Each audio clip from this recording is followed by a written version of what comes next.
हमारे देश के कई हिस्सों में आज भी कुछ ऐसी मान्यताएं हैं, कुछ ऐसी प्रथाएं हैं जो सुनने में ही रोंगटे खड़े कर देती हैं। आज हम एक ऐसी ही रूह कपा देने वाली प्रथा की बात करेंगे जिसका नाम है उतारा। अब ये उतारा क्या है? सोचिए, ये एक ऐसा अनुष्ठान है जिसमें किसी एक की जान बचाने के लिए किसी दूसरे को अनजाने में उसकी कीमत चुकानी पड़ती है। तो ये कहानी हमें ले चलती है चिखली नाम के एक गांव में। अब ये कोई आम गांव नहीं है। कहते हैं कि इस गांव में सूरज भी जल्दी डूब जाता है, डर के मारे। एक ऐसी जगह जहां अंधेरा होते ही कुछ अजीब, कुछ अनकही ताकतें जाग उठती हैं। और हमारी कहानी ठीक इसी माहौल में शुरू होती है, जहां एक तरफ आज की दुनिया है और दूसरी तरफ सदियों पुराना तंत्र मंत्र। कहानी का जो सेंटर पॉइंट है वो है गांव का एक चौराहा, और इस चौराहे पर रात के अंधेरे में कुछ सामान रखा हुआ मिलता है। क्या सामान? 4 नींबू, 1 लोटे में पानी, 2 केले और थोड़ी सी चावल। सुनने में तो बड़ा नॉर्मल लगता है ना? लेकिन इन मान्यताओं की दुनिया में ये कोई मामूली चीज नहीं है। ये एक बहुत ही बुरा संकेत है। तो सवाल यही है कि आखिर इन चीजों का मतलब क्या है? इन्हें यहाँ चौराहे पर क्यों छोड़ा गया है? भाई, कोई तो वजह होगी। इसी रहस्य को समझने के लिए हमें उस प्रथा की गहराई में जाना होगा जिसे कहते हैं उतारा। उतारा, जैसा नाम से ही लग रहा है, उतारना। ये एक ट्रांसफर का प्रोसेस है। मान्यता ये है कि जब कोई इंसान किसी बुरी आत्मा या कह लीजिए किसी बुरी शक्ति के असर में होता है, तो एक तांत्रिक पूजा पाठ करके उस आत्मा को खाने पीने की चीजों में, मतलब एक भेंट में फंसा देता है। और फिर इस भेंट को ले जाकर एक चौराहे पर छोड़ दिया जाता है। और यहीं से असली खेल शुरू होता है। माना जाता है कि जो भी अनजान इंसान इस भेंट को छुएगा या लांघेगा, वो आत्मा, वो बुरी शक्ति पहले वाले इंसान को छोड़कर इस नए इंसान के शरीर में चली जाएगी। चलिए, इस पूरी प्रथा को एक सच्ची घटना से समझते हैं। कहानी शुरू होती है एक बंद अंधेरे कमरे से। अंदर 14 साल की एक लड़की है, निशा, जो बेहोश पड़ी है। उसका चेहरा एकदम पीला पड़ चुका है, सांसें बहुत धीमी चल रही हैं। उसके माँ बाप अमरलाल और शीला सब कुछ करके हार मान चुके हैं। हर डॉक्टर, हर इलाज, सब फेल हो चुका है। अब जब कोई रास्ता नहीं बचता तो वो पहुंचते हैं गांव के एक तांत्रिक के पास, और वो तांत्रिक उन्हें उतारा करने के लिए कहता है। वो पूजा पाठ करके निशा पर जो भी बुरी शक्ति हावी है उसे एक छोटी सी पोटली में कैद कर देता है। फिर वो अमरलाल को अनुष्ठान के नियम बताता है। देखो, पोटली को चौराहे पर रखना है, और सबसे जरूरी नियम, उसे रखकर सीधे घर लौट आना है, बिना पीछे मुड़े। एक बार भी पीछे मुड़कर नहीं देखना है, क्योंकि कहते हैं कि अगर पीछे देखा तो वो आत्मा उसी के पीछे लग जाती है। लेकिन ये कैसे पता चलेगा कि अनुष्ठान काम कर गया?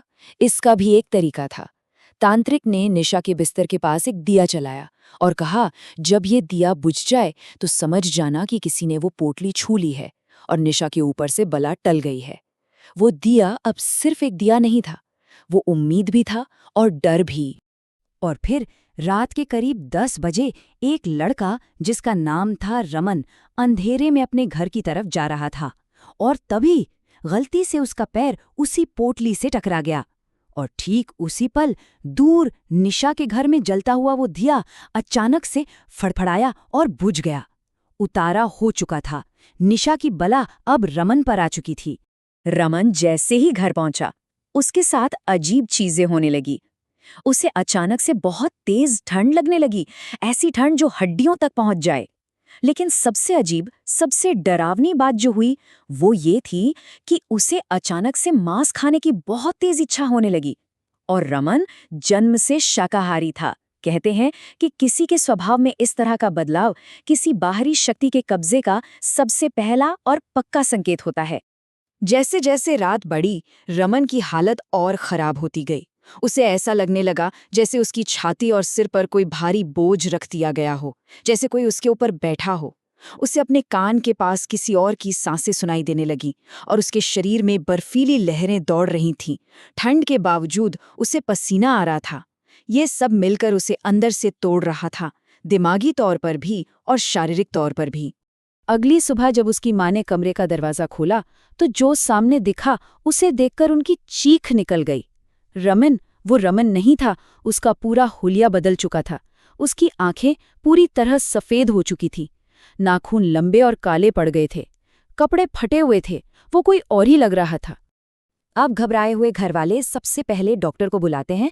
डॉक्टर को लगता है कि शायद ये कोई दौरा है, वो दवाइयां देते हैं, पर कोई फायदा नहीं होता। फिर गांव के वैद्य को बुलाया जाता है, लेकिन वैद्य तो रमन को देखते ही हाथ जोड़ लेता है। वो साफ साफ कह देता है, ये कोई बीमारी नहीं है, ये ऊपरी हवा का चक्कर है। और बस यहीं पर आकर साइंस की सीमा खत्म हो जाती है और इन लोक मान्यताओं की दुनिया शुरू होती है। वैद्य ही उन्हें सलाह देता है कि शमशान में रहने वाले एक अघोरी के पास जाओ। अब यहाँ तांत्रिक और अघोरी में फर्क समझना बहुत जरूरी है। देखिए, गांव का तांत्रिक छोटे मोटे अनुष्ठान करता है, लेकिन अघोरी को शमशान में साधना करने वाला माना जाता है, जो सबसे खतरनाक, सबसे हिंसक आत्माओं से निपट सकता है। रमन के लिए अब यही आखिरी उम्मीद थे। अघोरी जैसे ही रमन को देखते हैं, वो एक ऐसी बात बताते हैं जिसे सुनकर सबके पैरों तले जमीन खिसक जाती है। वो बताते हैं कि उतारा का एक नियम है जो लिखा नहीं गया है। ये जो आत्मा है वो सिर्फ 2 बार अपना शरीर बदल सकती है।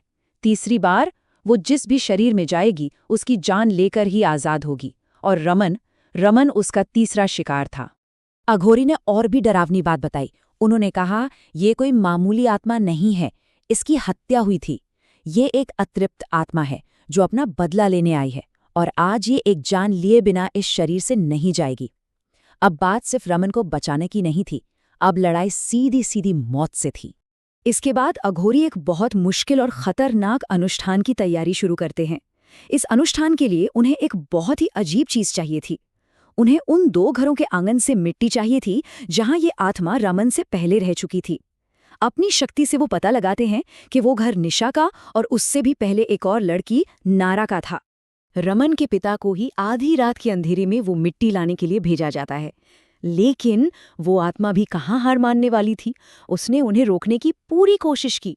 रास्ते में रमन के पिता को रमन का ही एक वहम, एक साया दिखाई दिया जो उनसे कह रहा था, पिताजी बहुत भूख लगी है, आपका गला खा लूं? रमन के पिता किसी तरह हिम्मत करके मिट्टी लेकर वापस पहुंचते हैं और फिर अघोरी अपना आखिरी अनुष्ठान शुरू करते हैं। जैसे ही मंत्र पढ़ने शुरू होते हैं, पूरा का पूरा घर कांपने लगता है। अंदर से आत्मा की चीखें आती हैं तो अघोरी भी और जोर से गरजते हैं, अगर तू शमशान का शैतान है तो मैं भी शमशान का अघोरी हूं। अच्छाई और बुराई की ये लड़ाई अपने पीक पर पहुंच जाती है। अचानक रमन का शरीर हवा में उठता है और फिर जोर से जमीन पर आकर गिरता है, और ठीक उसी पल उसके सीने से तेज सफेद रोशनी निकलती है और सीधा अघोरी के सामने रखी उस मिट्टी में जाकर समा जाती है। अघोरी एक पल भी बर्बाद नहीं करते। वो फौरन उस मिट्टी को एक नई पोटली में बांधते हैं और उसे किसी गहरी नदी में फेंक आने को कहते हैं। आत्मा अब कैद हो चुकी थी। रमन बेहोश था, लेकिन अब वो सुरक्षित था। घर में एकदम शांति छा जाती है। सबको लगता है कि चलो, बुरा सपना खत्म हुआ। सुबह होने में अभी वक्त था। अघोरी अपना सामान उठाते हैं और वापस शमशान की तरफ चल देते हैं, लेकिन जैसे ही वो अंधेरे में गायब होते हैं, एक अजीब चीज दिखाई देती है। उनके ठीक पीछे एक काली परछाई भी चल रही थी, और तभी आत्मा की कही वो बात कानों में फिर से गूंजती है। आत्मा ने तो कसम खाई थी कि वो जाने से पहले किसी एक को मारेगी, एक जान लेकर ही जाएगी। रमन तो बच गया, तो क्या आत्मा ने अपनी कसम पूरी की, या फिर इस पूरे खेल में अघोरी ने रमन की जान बचाने के लिए अपनी जान का सौदा कर लिया था? ये एक ऐसा सवाल है जिसका जवाब शायद उसी चिकली गांव के अंधेरे में कहीं दफन है।